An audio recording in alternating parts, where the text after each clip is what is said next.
Rahimakumullah.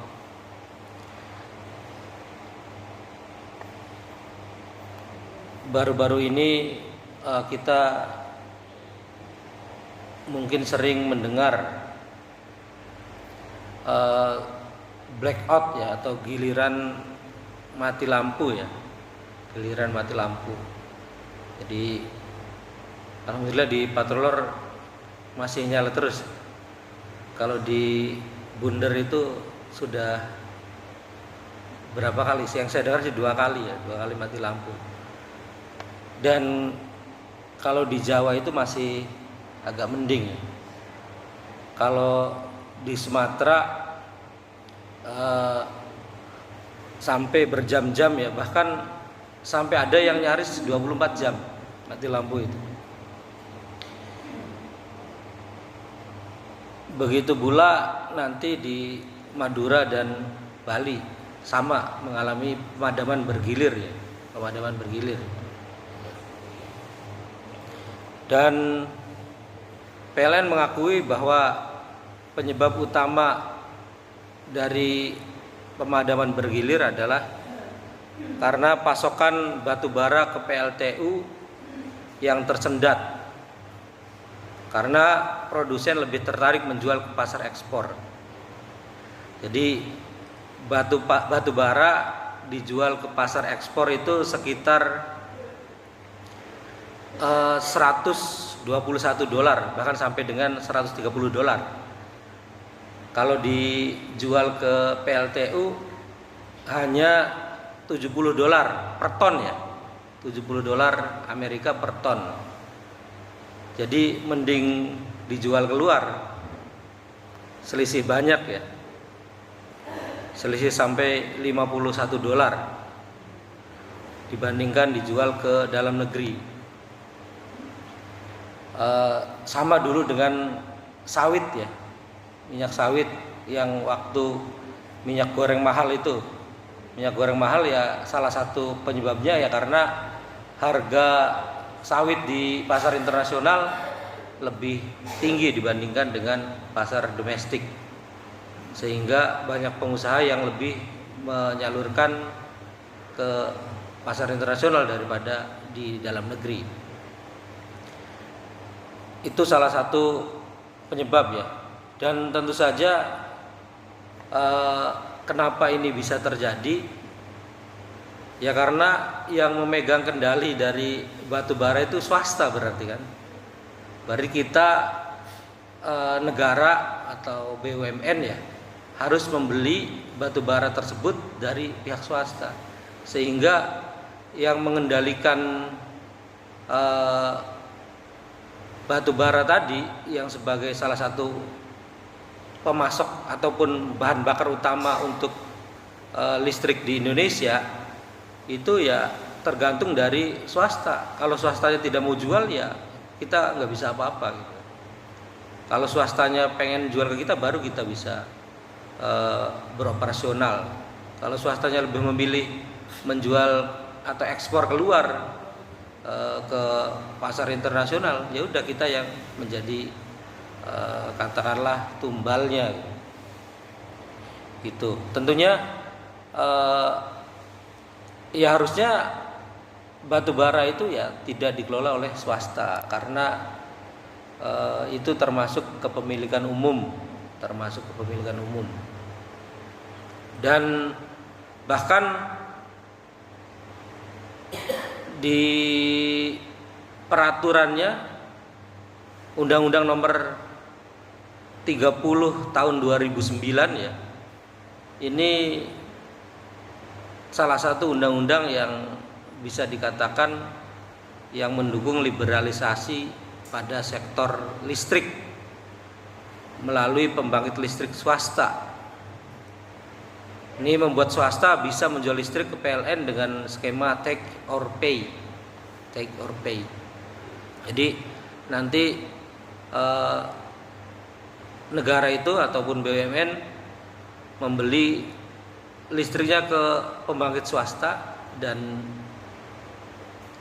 ada skema minimal gitu, minimal berapa gitu, sehingga kalaupun nanti penggunaannya kurang dari minimal itu, ya bayarnya tetap di angka minimal tadi.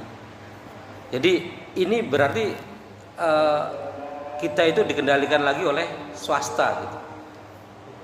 BUMN itu dikendalikan lagi oleh swasta, atau negara dikendalikan oleh swasta. Dan ini memang watak dari kapitalisme itu seperti itu. Jadi pengelolaan negara itu dari pihak swasta. Pengelolaan negara itu sangat dipengaruhi oleh pihak swasta.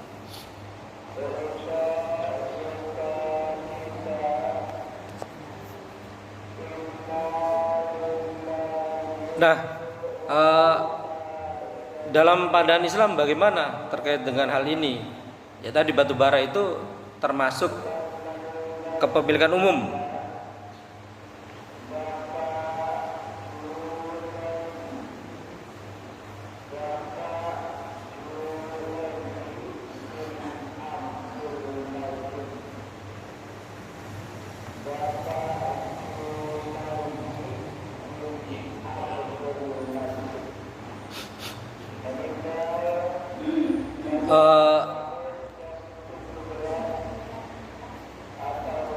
Dalam sebuah hadis diriwayatkan oleh Ibnu Majah, al muslimuna syuraka'u fi thalathin fil ma' wal kala' wan nar wa thamanuhu haramun. Kaum muslim berserikat pada 3 hal, yaitu air, padang rumput, dan api, dan harganya adalah haram. Batu bara kategorinya termasuk ke dalam energi atau api ya. Artinya ya batu bara tidak boleh dimiliki oleh swasta. Harusnya batu bara itu hasilnya menjadi milik rakyat, menjadi milik umum, menjadi milik umat. Tidak boleh dikuasai oleh swasta, sehingga swasta itu bisa mengendalikan negara. Swasta itu bisa mengendalikan negara. Dan harganya haram. Artinya kalaupun nanti masyarakat tidak bisa memanfaatkan langsung batu bara, ya berarti melalui pengelola negara atau negara yang mengelola batu bara tersebut, kemudian nanti hasilnya digunakan untuk rakyat. Kalau misalnya untuk bensin ataupun BBM ya, bensin atau pertalite misalnya, yaitu seharusnya juga termasuk ke dalam kategori api ya, dalam kategori api. Dan tidak boleh ada harga, harusnya tidak boleh ada harga itu negara tidak boleh menjual gitu. Negara tidak boleh menjual. Kalaupun ada biaya, paling biaya operasional. Di mana itu pada waktu itu Venezuela ya, harga per liternya itu ya kalau tidak salah 500 rupiah gitu, kalau dikonversikan ke rupiah itu sangat murah ya. Artinya kalau itu ya itu bisa jadi ya hanya biaya operasional saja gitu. Hanya biaya operasional saja, tidak seharga yang dijualkan di Indonesia, misalnya 10.000 dan seterusnya. Ada juga riwayat lain terkait dengan tambang garam yang dibelikan Rasulullah oleh Abyad bin Hammal. Kemudian setelah Rasulullah memberikan izin untuk Abyad bin Hammal ini mengelola tambang garam, kemudian ternyata ada laporan dari sahabat bahwa tambang garamnya itu hasilnya sangat besar, seperti aliran air lah, itu tidak berhenti. Dan setelah itu maka Rasulullah mengambil izinnya atau mencabut izinnya. Jadi tidak boleh Abyad bin Hammal itu mengelola tambang garam tadi. Dan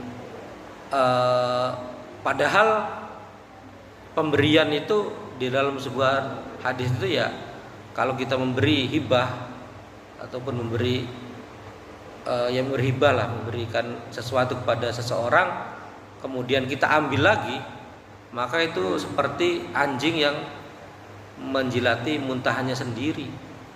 Artinya ya haram gitu kan. Udah diberikan, diambil lagi, nggak boleh gitu kan. Tapi Rasulullah melakukannya ya karena memang ini lebih besar lagi ininya,